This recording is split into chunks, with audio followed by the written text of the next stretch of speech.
Tonight, Columbus City Council passed a legislative package restricting how federal immigration enforcement is handled across the city. This all comes after the Department of Homeland Security sent immigration officers into multiple cities, including Columbus, to arrest illegal immigrants with criminal records. 10 TV's Carly Dion is live tonight outside City Hall to explain what the city is doing with all this. Carly. Jeff, Columbus City Council member Lourdes Barroso de Padilla tells me they worked to pass this legislation as quickly as possible due to the looming deadline of temporary protected status for Haitian immigrants ending next month.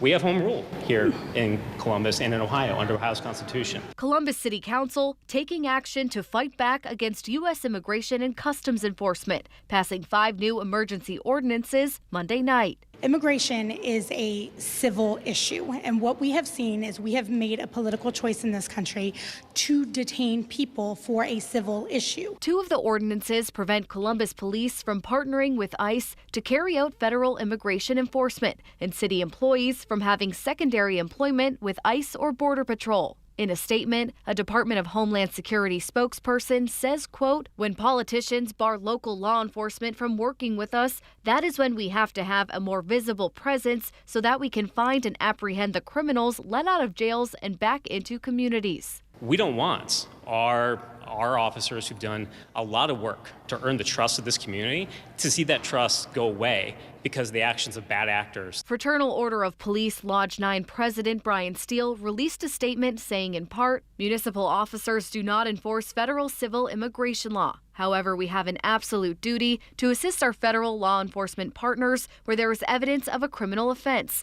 valid judicial warrant, or when any officer, local, state, or federal, is in danger of serious bodily harm. Another ordinance makes harassment, stalking, or obstruction at schools and daycares a first-degree misdemeanor. Folks should face a higher penalty for trying to prevent and harass people from just trying to get their kids to school. The final 2 ordinances require a new special use permit for any intended detention center facilities in the city and restrict how federal immigration enforcement officials may use city property, like parking lots or vacant lots. More than a week ago, Ohio Attorney General Dave Yost posting to X addressing a media advisory about these ordinances, stating, quote, "The legislation is as legally enforceable as the media advisory. It's a political stunt." The Attorney General wants to say that we can't prohibit folks taking secondary employment with ICE. I'd like to see his legal reasoning behind that. If his position is that we can't put into place a zoning restriction to say any detention facility needs a special permit in order to be housed here in Columbus,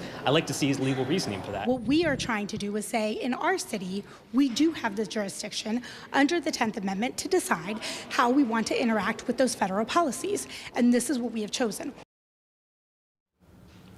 Council members also passed a resolution tonight urging ICE agents to not wear face coverings and to also clearly display their names and badges. Now, because this legislation was passed as an emergency, it'll take effect as soon as it's signed by the mayor, and he now has 10 days to do so. Live in downtown Columbus, Carly Dion, 10 TV News.